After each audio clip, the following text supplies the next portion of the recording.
Mary stood on the pristine white sand, her perfectly manicured toes sinking into the cool grains as she surveyed the beach. The sun was setting, painting the sky in vibrant hues of orange and pink, a stark contrast to the darkness that would soon envelop the coastline. Mary was the picture of success, her lithe figure clad in a designer sundress, her hair swept up in an elegant chignon, and her eyes sharp with the focus of a seasoned event planner.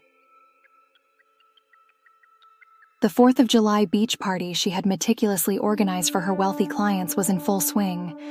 Laughter and the clink of champagne glasses filled the air, mingling with the salty breeze. Mary allowed herself a small smile of satisfaction. Everything was perfect, just as she had planned. As twilight descended, Mary's attention was drawn to the fireworks setup area. Her brow furrowed as she noticed a figure moving among the pyrotechnics, silhouetted against the fading light. Something about the person's movement seemed off, almost furtive. Mary's instincts, honed by years of managing high-profile events, prickled with unease. She made her way across the beach, her heels sinking into the sand with each step. As she approached, the figure turned, and Mary's blood ran cold. The man's face was a grotesque mask of scar tissue, his features twisted and melted like wax left too close to a flame. One eye was milky white, unseeing, while the other fixed on her with an intensity that made her skin crawl. Recognition hit her like a physical blow. "Jake?" she whispered, her voice barely audible over the sound of the waves. Jake Morrissey's lips, what was left of them, curled into a cruel approximation of a smile. "Hello, Mary," he said, his voice raspy and distorted. "Long time no see." Mary's mind raced, memories flooding back of that fateful night 10 years ago. They had been celebrating their high school graduation, drunk on cheap beer and the promise of the future. Mary had dared Jake to light all the fireworks at once, laughing as he stumbled towards the pile. She hadn't meant for it to happen, hadn't known the danger. The explosion had been deafening, the flash blinding, and Jake had paid the price for her recklessness. "What are you doing here?" Mary asked, fighting to keep her voice steady. She glanced around, suddenly aware of how isolated they were from the main party. Jake's good eye glinted with malice. "I'm here to make sure you never forget what you did to me," he snarled. In one swift motion, he grabbed her arm, his grip painfully tight. Mary tried to scream, but Jake clamped his other hand over her mouth, the rough texture of his scarred skin making her gag. He dragged her further down the beach, away from the sounds of the party. Mary's heart pounded in her chest, fear coursing through her veins. She tried to struggle, but Jake's grip was like iron. Finally, he shoved her to the ground in a small cove, hidden from view by large boulders. "Let's play a game, Mary," Jake said, his voice dripping with venom. "A game of chance, just like the one you played with my life." Mary watched in horror as Jake began setting up fireworks around the cove, creating a deadly circle with her at its center. Her mind raced, searching for a way out, but she was trapped. The sound of the waves crashing against the rocks seemed to mock her predicament. "Please, Jake," she pleaded, her composure crumbling. "I'm sorry. I never meant for you to get hurt. It was an accident." Jake laughed, a harsh, grating sound that sent shivers down Mary's spine. "An accident? Is that what you tell yourself to sleep at night? Well, let's see how you handle a few more accidents." He lit the first firework, and Mary scrambled to avoid the sparks that rained down around her. The explosion was deafening in the confined space, leaving her ears ringing. She could smell the acrid scent of gunpowder and burning sand. "Did you know," Jake said conversationally as he lit another firework, "that I spent 6 months in the burn unit, that I had to learn how to eat and speak all over again?" The firework whistled past Mary's head, exploding against the rock behind her. She felt the heat sear her skin, and a small cry escaped her lips. "I lost everything because of you," Jake continued, his voice rising with anger. My future, my dreams, even my family. They couldn't bear to look at me, their monster son. Mary's mind reeled as she dodged another explosion. The sand beneath her feet was hot, burning her soles as she danced a macabre waltz of survival. She could feel tears streaming down her face, leaving trails in the soot that now covered her cheeks. "I'm sorry," she sobbed, genuine remorse flooding her. "I was young and stupid. I didn't think." "That's right, you didn't think," Jake roared, lighting 3 fireworks in quick succession. Mary threw herself to the ground, feeling the heat of the explosions above her. She could smell burning hair and realized with horror that the ends of her once perfect chignon were singed. As the night wore on, Jake continued his twisted game.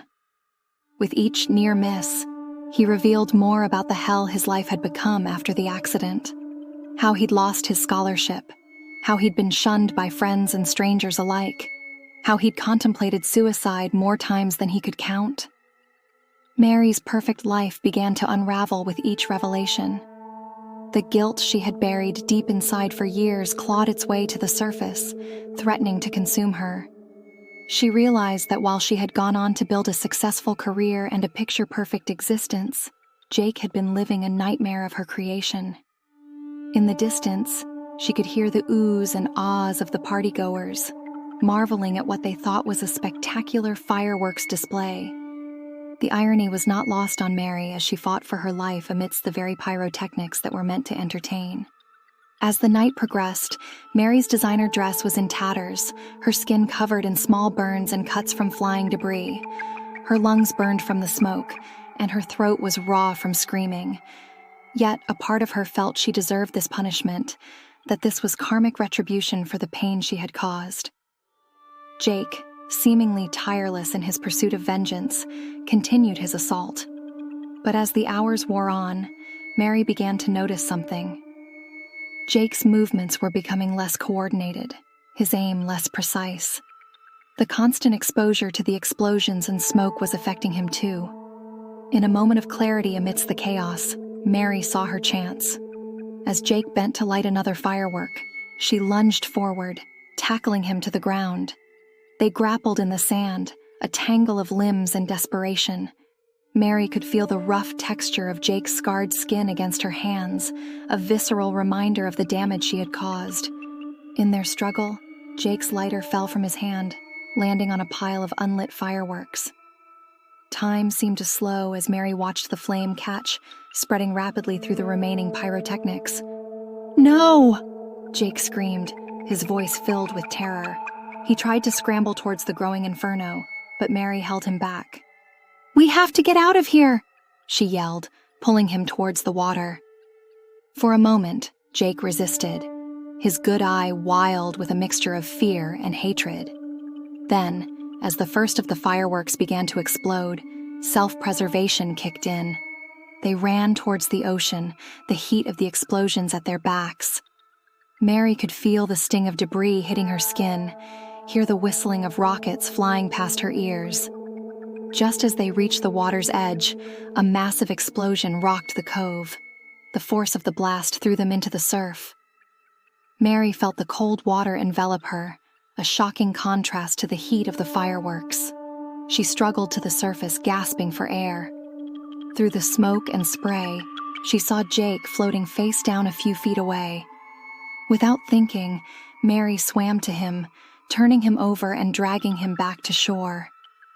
As she pulled him onto the sand, she could see that the right side of his face, the side that had been untouched by the original accident, was now a mess of burns and cuts.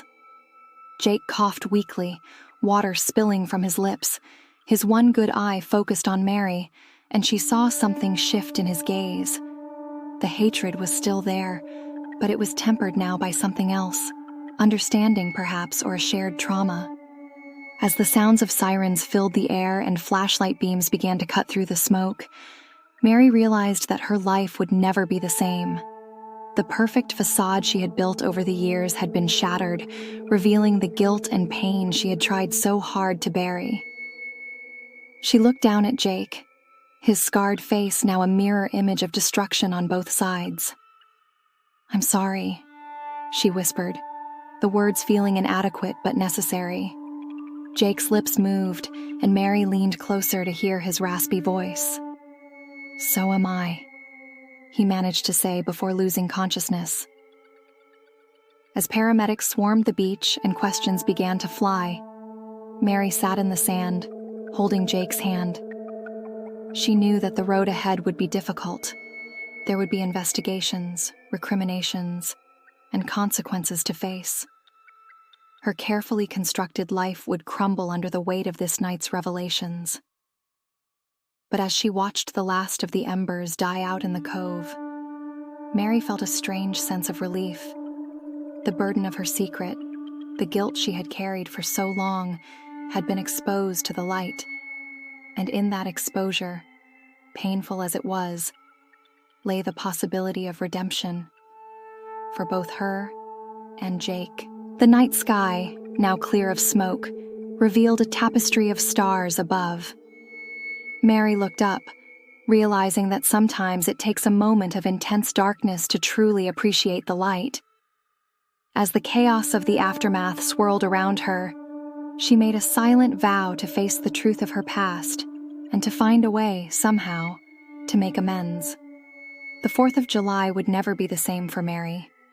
But perhaps, she thought as she watched Jake being loaded into an ambulance, that wasn't such a bad thing after all.